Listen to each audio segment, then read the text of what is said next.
The Summit of Monsters. The Deathworld Summit was supposed to be a diplomatic milestone, a meeting of the galaxy's most dangerous species to ensure peace through mutual fear. The invitation was clear.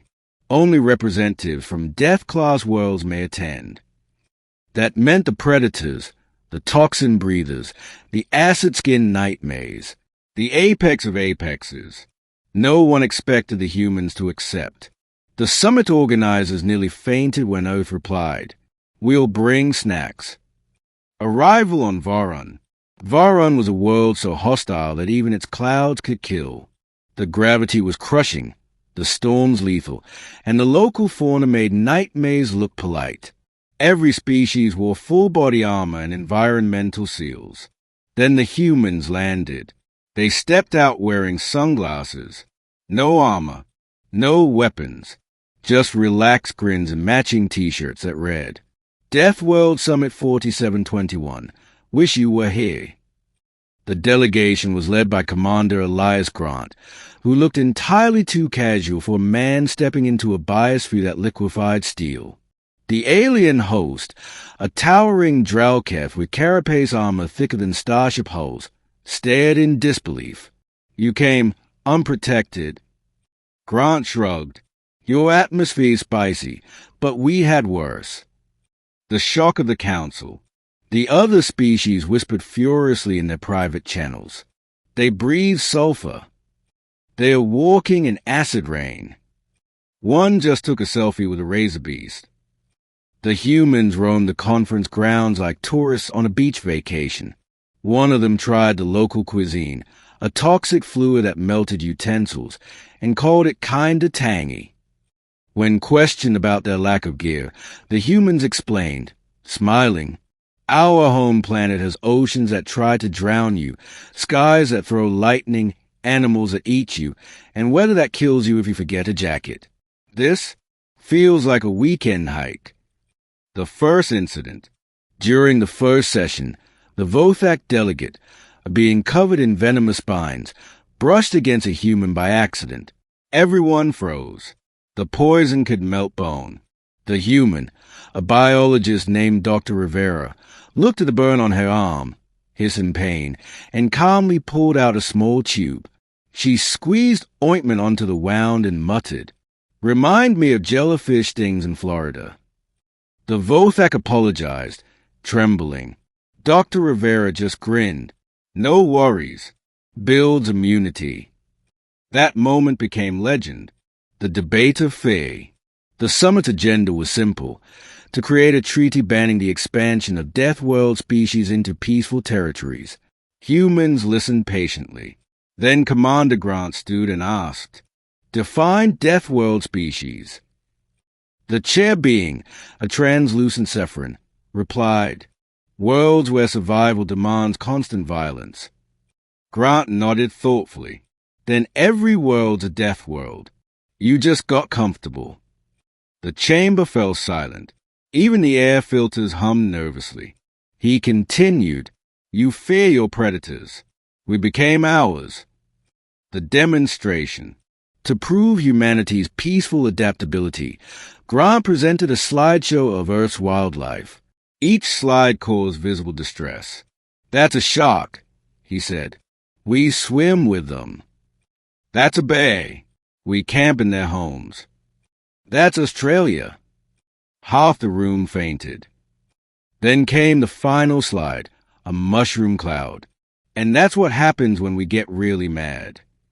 The silence was total. Even the planet's wind paused.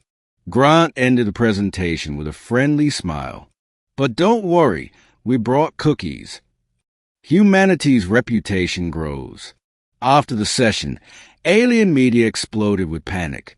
Headlines translated roughly to, "Humans laugh at death world conditions." "Bipedal maniacs eat toxic slime. Call it lunch." The Deathworld Summit will never be the same. Yet, oddly, no one moved against them. The humans' cheerful defiance did something terrifying. It made other Deathworlders respect them. The Dralketh offered military alliances. The Vothak declared humanity honorably insane. Even the Sephiron, who lived in vacuum chambers, called them endearingly suicidal. The feast. To close the summit, the host held a ceremonial feast.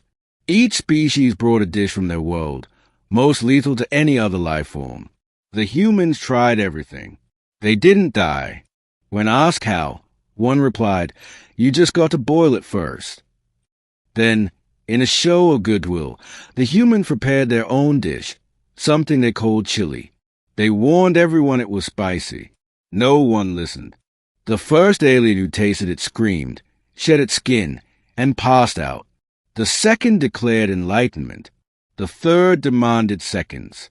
By the end, the chili was declared both a diplomatic weapon and a religious experience. The lesson the galaxy learned.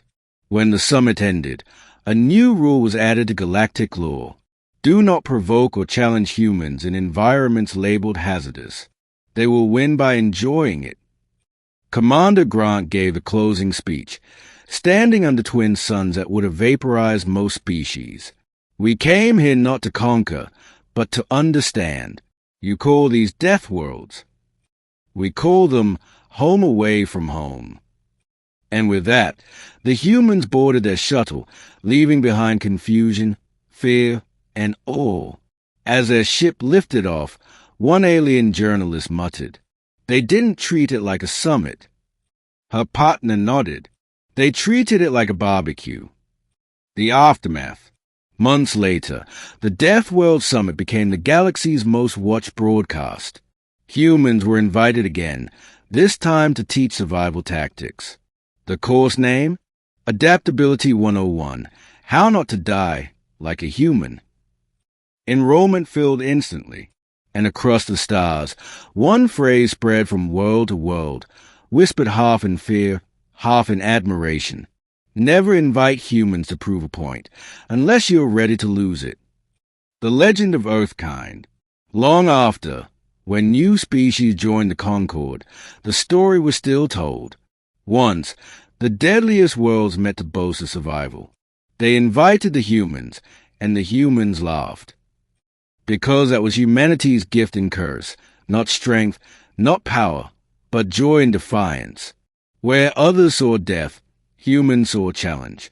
Where others feared, humans lived. And so, every Deathworld Summit now begins with a ceremonial toast, a small glass of something fiery and impossible. They raise it to the stars and say, "To the species who came to die and made it fun,